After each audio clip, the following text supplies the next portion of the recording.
Let's take it forward and discuss the banking sector. Fitch has come out with a report on the banking space.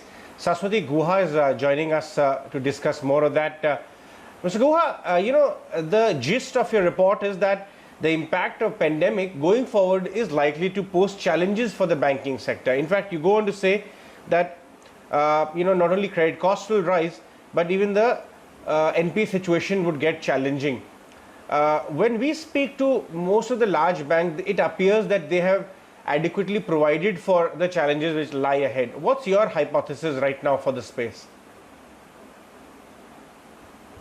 Thanks for having me on the show. Well, as you would have seen, I mean, our hypothesis is primarily based on the premise that not everything that is arguably stressed is actually getting recognized at the moment as NPL, simply because there continue to be several forbearances in place, as well as the judicial stay on some of the moratorium loans. Yes, as a cumulative number, if you see, that number is roughly about 4% over and above the system's NPL ratio, which is roughly around 7%. But having said that, that 4% number still does not account for certain sort of incipient stress, including one, of course, is overdue of anything above 30 days, 30 to 60 days. And that is a number that has been on the rise quarter on quarter across banks. But more importantly, I think what it does not include is the several SME loans which have been refinanced under the various easy refinance schemes, under the government's relief measures. And that cumulatively, if you see, I mean, that, whatever the government is guaranteeing is just about 20% of the total exposure. But if you see the total exposure, of those loans, that's roughly about 8.5% of the total system loans. And when you sort of start adjusting all of these into the number that we have at the moment, I think it is quite clear that, at some point, whenever, whether it's the easy liquidity condition or some of the forbearances start waning, it is likely to have an impact on asset quality. Whether it will all manifest in the next financial year, whether some of it will get pushed further out because of forbearance measures being extended, I mean, we don't know. But it is quite clear that whatever banks are reporting at the moment, while it is not outside of our expectations, but it does not also present the full picture.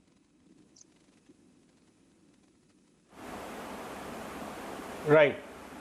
Mr. Guha, that is one part of the issue. The other part which I would like your opinion on is of the rise in credit cost.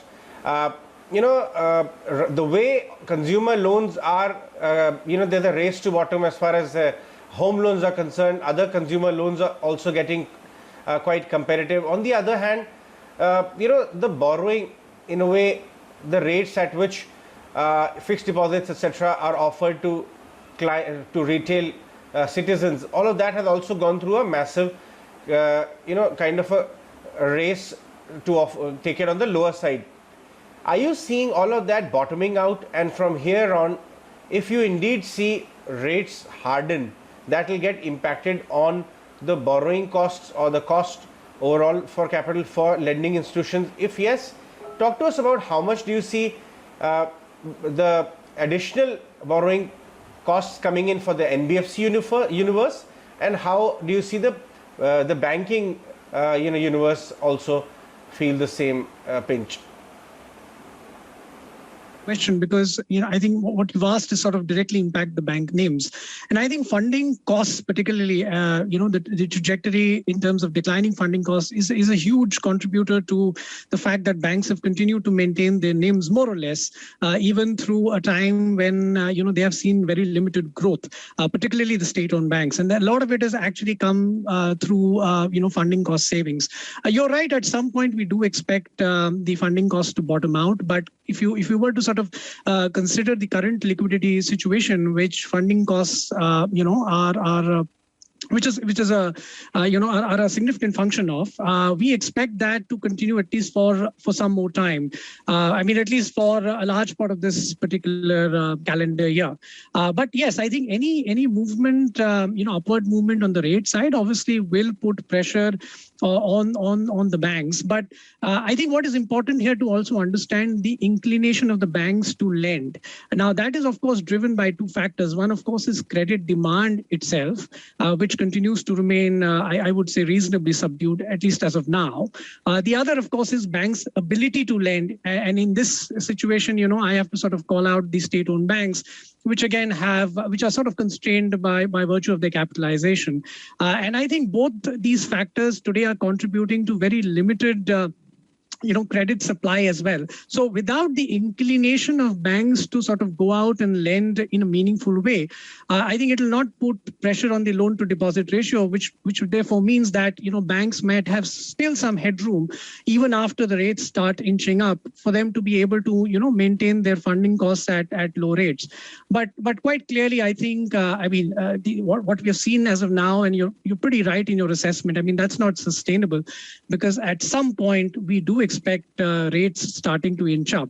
Now, as far as you also raised a fairly valid point on the retail credit, and I think we've seen a fair bit of that, and continue to see banks, almost getting lock, stock, barrel into that space and trying to give out retail credit as much as possible.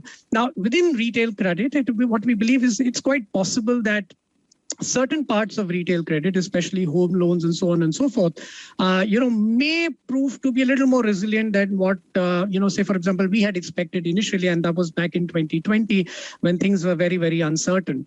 But then there is also, a large, segment within retail.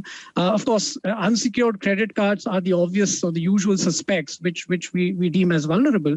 But you could also see vulnerabilities, emanating on account of loan against property, loan against shares, essentially some spaces which NBFIs dabble in a lot more than banks. And I believe that is one space where we would see potential pressure in future.